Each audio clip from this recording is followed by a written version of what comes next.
Hey everyone, welcome back to the channel. Thanks for tuning in for another episode. Today we're going to address a question I get almost all the time from viewers out there in the YouTube world, and it's honestly a question that all of us anglers struggle with almost every time out on the water, and that's simply, when do you know that it's the right time to leave a spot that you're fishing? You know, if you watch regularly on my channel, you probably know that I am one that says most anglers fish way too long in a spot. I think generally speaking, anglers tend to try to coax non-productive fish into biting, when the reality is it's a lot easier to move spots and go after active fish that are going to be much more willing to bite your bait. And if you can target enough active fish, you're going to catch way more of those than you will non-active fish. The problem is, how do you know when to leave the spot? So we're going to break that down today. I'm going to do it more in school classroom terms, where I'm going to use the 5 W's, the whole who, what, where, when, why approach, and kind of just give it to you that way, because that's one of the ways that I think is just easy to break it down. And for me, at least, it's a simple process.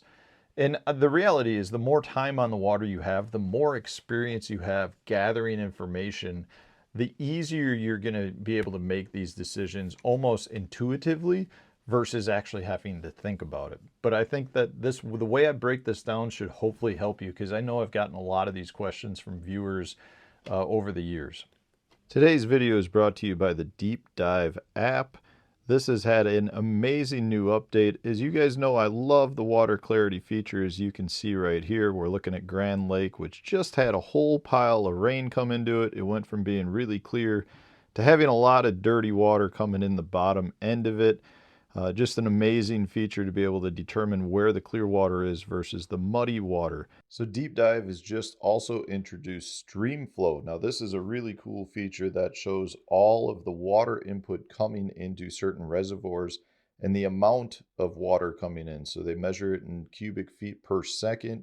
You can see in this case, this is just a small creek, but then you can see the projected as well as the previous flows. If we move up the lake here, get into one of the larger rivers coming in, you can see here that we've got 490 cubic feet per second. And then it shows you that there's not much of a change expected. Now, if there's some rainfall coming, I'm sure those projections will change. If we scoot on over here to take a look at Kentucky Lake and Barkley Lake, much larger river systems, the Tennessee River, you can see what the projected outflow is going to be there, 28,000 cubic feet per second. Go check the Cumberland River here. We got 9.4 thousand cubic feet per second. Just an amazing feature that allows you to see all of the different water flows coming into the different parts of the lake. You can see which ones might be the most affected, which ones won't be affected, see what the projected outflow schedules are. A major feature to help you catch more fish. And that's on top of some of the other new features like the wind effects. Now, the wind effects is really cool because we've had wind effects as part of the app in the past, but all it did is show where the wind was hitting the shoreline the most, as you can see from the dots, the orange and bright red dots, which indicate where the wind is really striking. But now the wind feature also indicates what the wave action is like on the lake itself. So some of the features you're going to get from this is determining where to get from place to place safely by avoiding the heavy, rough water conditions. You'll be able to determine where you may have some of the strongest current flow and some of the places where you can fish to stay protected. Now, along with that, you still have some of my favorite features, like the patterns that you've got on the lake that indicate the best baits and lures to fish with. You've also got the water inflow app, which shows you where a bunch of the rain input comes in. That can be an amazing pattern to fish throughout the year. Just a great feature to have. So many positive features anytime you're fishing or using the Deep Dive app. Just points you in the right direction to catch more fish. Whether you're a tournament angler or a local fun fisherman that's just out to catch a few fish, the Deep Dive app will help you catch more fish next time you're out on the water. So let's start this off with a scenario that I just encountered in a local Wednesday night tournament. I was fishing through an area and ended up getting a bite in a spot that I don't generally ever catch fish, and I was honestly just on the trolling motor moving from one spot to another. And I was making casts while I was doing that just down a grass line, and I ended up catching a 3-pound smallmouth. And it was one of those fish that kind of said, you know what? Hey, this is an unusual spot, and if there's one fish here, there might be more fish here. So I threw the power poles down, anchored up, and I actually turned to my boy Hank and I said at the time, that fish might indicate that there's a school here. So at that point, we started making a bunch of casts, and we ended up catching a handful of fish, like 5 or 6 fish off of a spot that is very, very not normally productive. The reason it was productive in this instance was because there was actually a wad of bait fish that were balled up right where these fish were. And if the bait fish move, those fish are moving with it. So it's not necessarily a spot that would generally hold fish. But in this instance, there was a group of fish there, and we ended up fishing it, caught a bunch of fish right to begin with. And then we had to figure out, what is the question of the video, right? When do we leave the spot? Well, we caught a bunch of fish and then probably fished it for another 10 minutes without having another bite. So at that point, we had to start thinking, do we leave right away? Do we go to a different spot? Do we pick up different baits? What are we going to do? So in this case, my thought process always goes to, let's throw some different baits. I was catching them on a swim jig, the core tackle Goldilocks swim jig to be specific. So I was catching them on that, and Hank caught a couple throwing a Berkeley Chapo. Well, at that point, those are moving baits. So once we stopped getting bites, I turned to Hank. I said, you throw a hover rig, and I'm going to throw a wacky shot in there. We started doing that. Hank caught a couple on the hover rig. I didn't catch any more on the wacky shot. So at that point, we probably had gone, I'm going to say we probably went 5 minutes without a bite from the moving baits, picked up the slow moving baits. Hank caught 2 right away. And then we went another 5 or 6, maybe 10 minutes fishing that spot from a couple of different angles and never had another bite. So at that point in my experience, I go, okay, so now what's the next move now? Do we look at choosing more baits? Do we look at moving?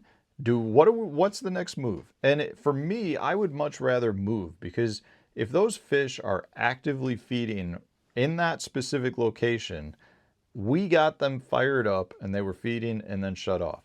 Now, in most instances, I actually feel like there's a lot more fish in a spot like that. They just turned off, whether they got accustomed to seeing our baits or whether they just moved a little bit and we were not casting in the right area. It's really hard to determine that. But in this instance, my thought process generally leads to, okay, we fished the most productive stuff. We caught the most active fish. We switched baits a couple of times. Now let's move. And where am I going to move to? Where I'm going to go and actually target really similar spots. So then what we did is, I'm very familiar with the lake we're on. This was an unusual spot, but I do know of several other spots that are similar to this. So we actually went and ran to some of these other spots, and we caught fish on almost all of them. So there was definitely something going on where the current coming down the river was right to push bait fish into certain spots, and we found a couple of groups of smallmouth doing that. Once we cycled through a couple other spots, at that point, I went back to the same spot where we found the better school of fish.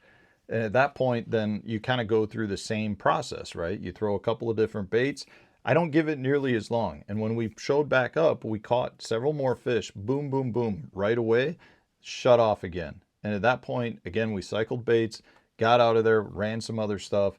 And it's one of those things, in my opinion, there were obviously more fish there, but I truly don't believe, had we sat on that spot, we would have caught those additional fish, because we didn't allow them to set up. I think a lot of times anglers will set up on a spot, catch a couple fish, and because they're staying there, continuously casting, continuously moving around the spot with the boat, you're actually doing more harm by staying longer. I think a lot of times you can actually push the fish away from that spot. If you set up on the spot, you catch some active fish, don't pound on them too hard, leave. A lot of times those fish will come back and reset up on a spot where you can come back then and catch them again relatively quickly. I've seen too many instances where you actually push the fish away, and I think that's something that a lot of anglers don't consider when they're fishing spots that are generally productive. And the reality is, I think most of you out there would probably agree that when you pull up on a spot, usually that's when you have your the best action. You know, that's when you have your best shot at catching a fish. It's not that often where you pull up on a spot, fish it for 30 minutes, and then all of a sudden they turn on. And if it is a spot like that, generally that's a spot that has more to do with like fish migration routes in a time of year where fish are moving. Maybe it's like a bridge causeway where you can sit on the corner of a bridge and actually let fish funnel to you. But if you're just fishing, say, a point or a hump, you generally aren't going to do yourself any favors by sitting there for an hour without a bite. I think you're much better off showing up, fishing it for 15 minutes. If you don't get bit, leave it. You can always come back to it. You know, at that point, you might as well come back to it, because maybe an hour later you come back to it and the fish that would have swam to you after that hour is there when you came back to it, but maybe you hit 4 other spots and caught fish off of those spots. So overall, I tend to think most anglers sit on spots too long, and you really are just trying to evaluate how fast you should leave a spot. And in my opinion, if you're on a specific spot, you don't get a bite in about 10 minutes of fishing, you probably should pick up and go leave a different spot. And that's 10 minutes of fishing total. That's not 10 minutes of one bait, pick up another bait for 10 minutes, pick up another bait for 10 minutes, position the boat in a different manner for 10 minutes. It's pick up a bait, you cast the area that you think the fish should be at, use multiple baits, multiple different boat positionings. If you don't get bit in 10 or 15 minutes, I highly recommend just moving to another spot. Hopefully this helps you. I'm just relaying my information. I'm sure a lot of you out there completely disagree with me. That's perfectly okay. We don't have anyone to actually give us correct answers in the fishing world. If the bass could talk, we'd know a lot more, but they can't. So we're just going off of our experiences. If you enjoyed today's video, hit the like button, subscribe to the channel if you haven't done so already. Stay tuned, we'll have a new video coming out tomorrow.